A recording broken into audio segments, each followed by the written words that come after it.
lot of people think that luxury means brand, but that according to me is not luxury at all. It's been a great journey in terms of design. It was my mom who suggested it to me. I think it just helps us to remember the name maybe. Art is a very huge part of what I like to put into my projects. I kind of detest materials that you want to look like other materials. What small updates add soul and elegance instantly? Can you give any 3 tips? Hi, I'm Jyoti Malik and I come with 30 years of experience in design. I truly believe that luxury is not just about throwing in brands into a space. I feel that luxury is about the space itself. That's where my expertise also comes in into how to define what does luxury mean for you. Try and understand what is it that you want and how to bring that forward into the project. I help you to streamline your thoughts on the project. I help you to avoid expensive mistakes and to make that space that truly belongs to you and is yours. Hi Hello. Jyoti. All right, so we'll dive into the questionnaire. Luxury is used so casually today. What in your eyes truly makes a space luxurious? So in my eyes, luxury is not superficial luxury. It is luxury that is defined by your needs, your personal requirements, the kind of space that you yearn to have, right? That's what true luxury is. It's not about just pasting luxurious elements on walls and floors, and it's that too can define it, but that's something that I feel every individual needs to kind of address and realize what is it that they really want. All right. Yeah. And what's the most common misconception that people have about luxury interiors? In my professional experience, a lot of people think that luxury means brand, and if it's a lot of brands coming together in a space means that you've got a luxurious space, but that according to me is not luxury at all. Not that I'm averse to brands, but I feel that a brand is something that comes into being only if it fits the aesthetic requirement of the space. Yeah. Right. So diving into your consultation process, can you walk us through what the start of a project with you looks like and until the final reveal of the project or the final handover? We generally work word of mouth. That's how projects come to us. Somebody calls us and says they want to make a house, or they want to do an interior project. So the first call is it's a friendly call. It's just to understand the location, what that person is looking for. If they feel that okay, there's a vibe that's got created, then mostly it results to a meeting where they will come with their brief, which we ask them to do, because without the brief there's no conversation really. So they come with their brief, they come with their plan or their site plan, whatever they want to discuss at that point. Post that, we do show them the projects that we've done earlier. Yeah. And they are okay with that, then they'll ask for a fee proposal. Once the fee proposal it goes to and fro a little bit, the negotiations, all that happens. So I would say it's like literally a month before all these things happen and you say, okay, yes, you're on board. Right? Because for a client to hire an interior designer means that they have to understand whether they can create that rapport with them. And then the technical stages of the project would start. So it'll be like, know your client with the brief, that goes to and fro a little bit, area statements, all that. Then a layout is generated. At the layout stage, we always ask them that, what is the kind of styling you want. So share some images with us. Once that is done, we actually move on to a concept design stage. So concept design CD stage is where we are kind of earmarking a concept for every space of the home or of the project. After that, the technicalities get worked out. So in terms of like, MEP, air conditioning, plumbing, electricals, all that starts coming into play. Budgets start coming into play, materials start coming into play, and 3Ds, etc. start getting generated. And this is a very in-depth kind of a stage working that we do. Some projects don't go into such deep stages, but mostly they do. Yeah. And then after that, it's, the execution. So we float a tender. So we make a tender to understand what actually, when, a person who's going to execute, how much would he charge for a project like this. Once that is approved, there is of course the site execution. So we do what we have a site administrative stage where we as designers will visit the site and we will make sure that our design is getting implemented as per what we want, Yeah. right, and as per what the client has kind of approved. So that and then of course the project, it moves on site. It goes through many months of execution phase, and then the handing over, which is the most exciting, of course. Like we have that's the fun part, where you actually like put everything together. The furniture comes, artworks come, layering, all that happens, and then you give that project, a finishing line, literally. Yeah. Yeah. Perfect. And what should clients come prepared with in their first meeting with you? Definitely an exhaustive brief, right? Some idea of the kind of style that they want, so we urge them to kind of give us a small mood board of even 4-5 images, that's it, of what they think their house should look like. And nowadays, images are so they're so approachable through Instagram and through Pinterest. So there's no lack of imagery, right? Yeah. So that gives us direction if they give us a small mood board. We do ask them about the budget, but the budget is not a stringent budget at this point because the design is unknown. But sometimes some clients have a budget within which they work. So we like to work within that. So we backtrack on that budget and we try and specify accordingly. And the most important thing is, every client actually comes with an aspiration to us. So that aspiration is what we want to really like catch on to, and we want to make that happen for them. Yeah. So what their future looks like, what do they want that space to be, that home to be. I would say the emotional side of it, which we really try to kind of extract from all the briefs and the talks that we're having with the client. Yes. Right. All right. And if someone is booking a 1-hour session with you, right, what can they walk away with? So what are the various use cases that they can explore? I would kind of maybe put these in 3 silos.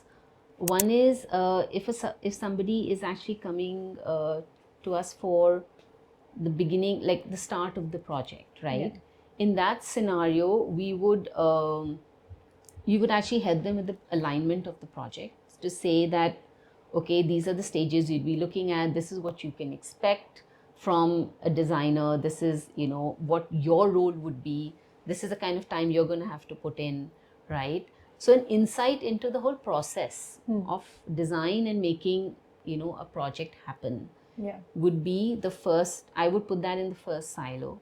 The second silo in my mind would be where, all your hard finishing, all your materiality, your lighting, all that is defined in the project. And I find that, if the client comes to us for that one value add of, okay, is this correct? Am I on the right lines? So that would, I would say that that's the like intermediate stage of the project. Yeah. The third silo is the last stage where actually the finer layering comes into being, where we're talking of soft furnishings, we're talking of carpets, art, artifacts, furniture, biophilic elements like amazing plants in your home, decorative light, chandeliers, lamps, table lamps. So this is the last layering of a space, of any space. So if they want us to kind of help them with that, also suggest to them where they can get what, that could be a great way of utilizing a 1 hour of our time. Yeah. All right, perfect. And what can clients realistically expect you to do? I think we've already covered this where you've already spoken about, what is it that you do. But I think one important aspect for us to touch is what should they not expect from an interior designer who they are consulting, say, for 1 hour or for a longer association? What is it that they should not expect? Or what doesn't fall under your scope of work? So specifically under my scope of work, they should not expect me to execute the project because that's something that we don't do. Yeah. Complete focus is on design. So treat us as primarily design consultants, and that's where our scope ends, to handhold them through design and through the execution part, but just monitoring that whether it's, it adheres to the design or not. But we're not there to execute the project, so they should not expect that from us. All right. So, can you tell us about your journey and how it led you to where you are today? So, I think doing a course in architecture, bachelor's course in architecture, literally fell in my lap. I was very good at drawing and sketching, and it was my mom who suggested it to me, and she said that, why don't you try architecture? And I said, oh, that's a great idea, So landed up in Manipal to do a 5-year bachelor's degree in architecture, and that's from where the journey really started. Then it just so happened that I landed up in Delhi, and my first job was in Delhi. I worked with 2 very renowned firms, and finally decided to start off on my own. 2007, there was a studio that was formed called Studio IAD, which is doing extremely well even today. And then 2020, I actually focused on homes. And today I do, most of my projects are homes, not all, but most. I know how many projects have been established in the last 30 years. I think I can't really count it. But it's been a great journey in terms of design. And like I said, it really stuck to design as, the core value that we bring to the table, nothing more than that.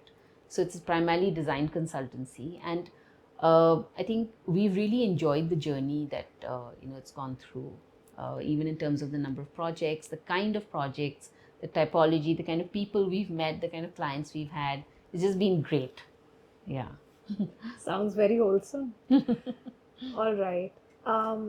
What's the most challenging project that you worked on, and what made it memorable?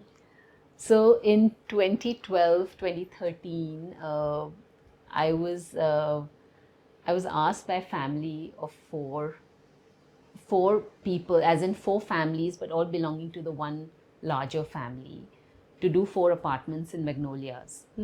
And I think that was the most challenging because they were like 4 clients in one, and nothing to be repeated. There were no materials to be repeated. There was no design to be repeated. Concept had to be different for everybody. Everybody had a different brief. And the thing is, they all exchanged notes. So it was very, very challenging to make sure that, you're on the right path with everybody. Yeah. And I think they all landed up being very happy clients, which was like great at the end. And I think they all did give me a pat on the back, saying that it was great that you handled it. Yeah. Right? Yeah. Perfect. So, what design choices or principles make your project stand out, or what's your unique signature in every project? Art is a very huge part of what I like to put into my projects. Yeah.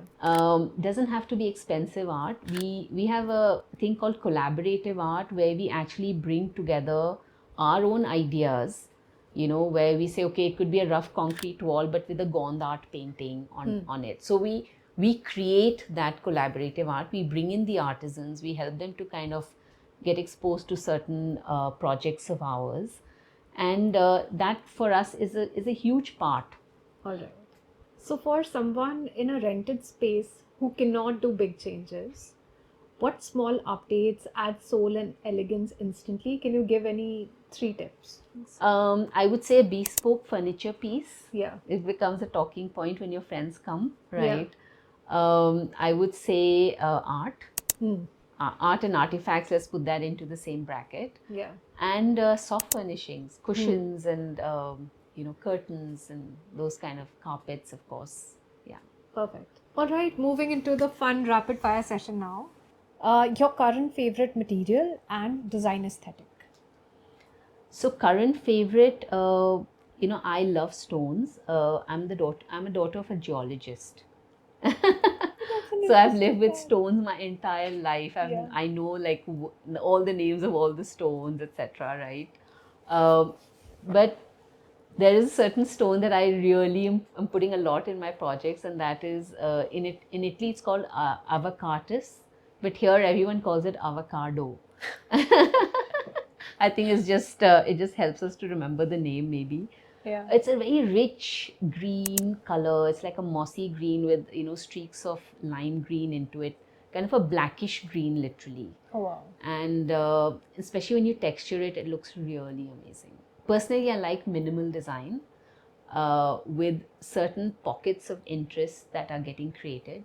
So that's the aesthetic that I like, but I do respect my client's perspective on what they want, and I do go with the flow of that as well. Right. Yeah. One trend you wish would disappear? So so this is for materials. I kind of detest materials that you want to look like other materials. So a tile that looks like a stone, a laminate that looks like a wood, and everything's trying to imitate each other. Yeah. So if push comes to shove, I'll use it, but I'll try not to in a project. Yeah. All right, perfect. That concludes our interview for today. Okay.